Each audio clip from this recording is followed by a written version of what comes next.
25 अप्रैल 2023 को महाराष्ट्र के Chandrapur city police station में काम करने वाले 45 साल के कांस्टेबल जयंत बलावार रोज की तरह ड्यूटी पर पहुंचते हैं, लेकिन आज घर से निकलते ही उन्हें एक अजीब सी बेचैनी फील हो रही थी।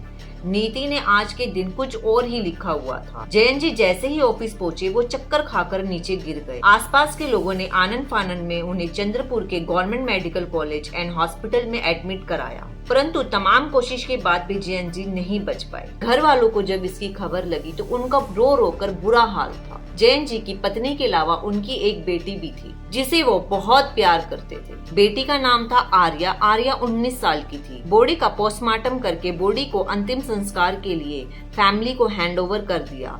पीएम रिपोर्ट में भी किसी तरह की फोर प्ले का जिक्र नहीं था। जयंत जी ने हमेशा से अपनी बेटी को बड़ी केयर और प्रोटेक्शन से पाला था। पुलिस डिपार्टमेंट ने उनकी बेटी आर्या को कंपनसेशन ग्राउंड पर नौकरी दिलाने का प्रोसेस शुरू कर दिया ताकि वो अपने पिता की जगह जॉब पा सके और अपने पैरों पे खड़ी हो सके। उसी साल आर्या की शादी आशीष से हो जाती है।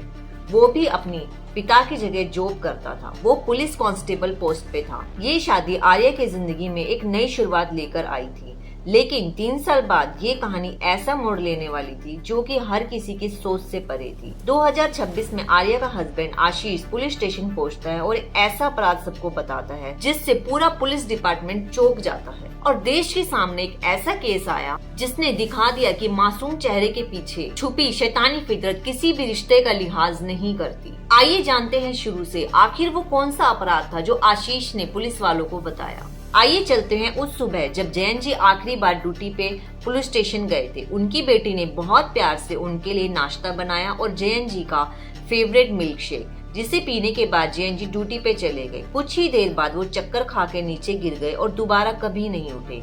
3 साल तक सबको यही लगा कि जयंत जी की मौत एक अनहोनी थी, एक ऐसा हादसा था जो किसी पे उंगली उठा ही नहीं सकता था। लेकिन मार्च 2026 को जब आशीष ने पुलिस को सिर्फ एक बयान ही नहीं दिया बल्कि 3 साल पहले का राज बाहर निकाले। उसने बताया कि ड्यूटी जाने से पहले जयंत जी ने जो मिल्क शेक पिया था वो नॉर्मल मिल्क शेक नहीं था। उस मिल्क शेक में जहर मिलाया गया था और वो जहर किसी बाहर वाले ने नहीं बल्कि उनकी बेटी आर्या ने मिलाया था। You think of a daughter serving milkshake to a father, you think it's such a harmless act, right? But this story here we bring to you is far darker than a Netflix crime thriller as well. Chilling case that emerges from Maharashtra's Chandrapur, where a daughter is accused of poisoning her own father. जिस हाथ पर उन्होंने सबसे ज्यादा भरोसा किया उन्हीं हाथों ने उनकी जिंदगी खत्म कर दी। लेकिन अब बात ये थी कि आखिर आर्या ने अपने पिता को जहर क्यों दिया जो कि अपनी बेटी से इतना प्यार करते थे। जयंत जी जब ड्यूटी से घर आते थे तो उन्हें फील होता था कि आर्या का बिहेवियर में चेंज आ रहा है और वो पूरे टाइम फोन पे लगी रहती है। एक दिन उन्होंने आर्या को जब घर के बाहर एक लड़के से मिलते हुए देखा तभी उनका शक यकीन में बदल गया और जयंत जी ने आर्या पर सख्ती दिखानी शुरू कर दी। आर्या अब कैद जैसा फील करने लगी थी। आर्या हमेशा से ही जिद्दी और गुस्सैल थी। जब पहली बार उसे किसी चीज के लिए रोका गया तो वो बर्दाश्त नहीं कर पाई। इस उम्र में इमोशन समझ से ज्यादा तेज भागते हैं। यहाँ पर सही और गलत का फर्क धुंधला ही पड़ जाता है। फिर क्या था, आर्या ने अपने पिता को हमेशा के लिए रास्ते से हटाने का सोचा जो उसकी लाइफ कंट्रोल कर रहे थे। आर्या का जिस लड़के के साथ अफेयर था वो कोई और ही नहीं बल्कि आशीष ही था।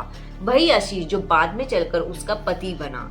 आर्या ने एक शातिर प्लान बनाया और आशीष को भी इस प्लान में शामिल किया। उसने उसको एक जहर अरेंज करने को कहा जो नेचुरल इलनेस जैसा लगे ताकि सबको लगे कि तबीयत बिगड़ने के कारण मौत हुई है। आशीष ने अपने कजन को कांटेक्ट किया जो सिर्फ 13 और 14 साल का था। उम्र तो उसकी कम थी लेकिन उसकी संगति गलत लोगों के साथ थी। उसने 5,000 रुपए लेके आशीष को वो जहर सप्लाई किया और आर्या ने यही जहर इस्तेमाल किया अपने पिता को मारने में।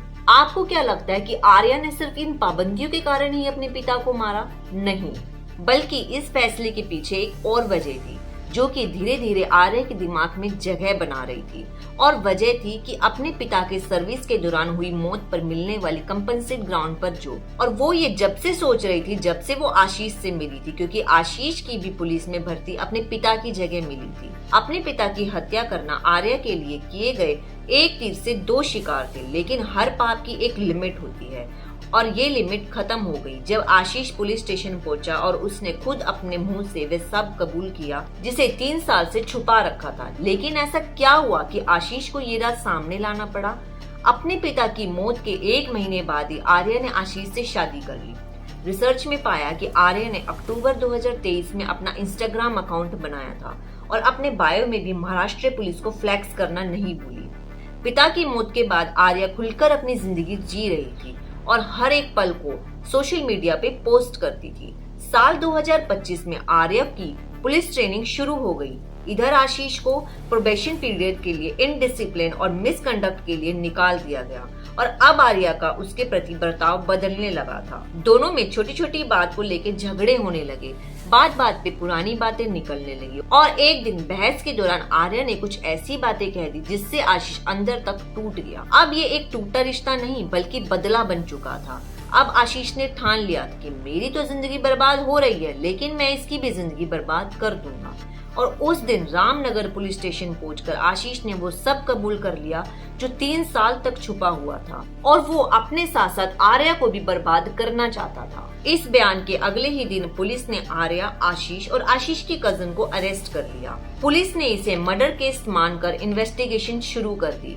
पुलिस की लापरवाही के चलते ये केस 3 साल तक दबा रहा और अगर आशीष आगे आकर कन्फेशन ना देता तो इसमें शामिल लोग लाइफ टाइम आजाद घूमते और जैन जी को कभी भी इंसाफ नहीं मिलता। फिलहाल तीनों जेल में हैं और अपने गुनाहों की सजा काट रहे हैं। लेकिन आप सोच सकते हैं एक बेटी जिसको उसके पिता ने इतने नाजुक से पाला है वो भी ऐसा कदम उठा सकती है सिर्फ एक जॉब के लिए? आपका इस बारे में क्या राय है? कमेंट सेक्शन में कमेंट करके जरूर बताएं और सेफ रहें। Thank you.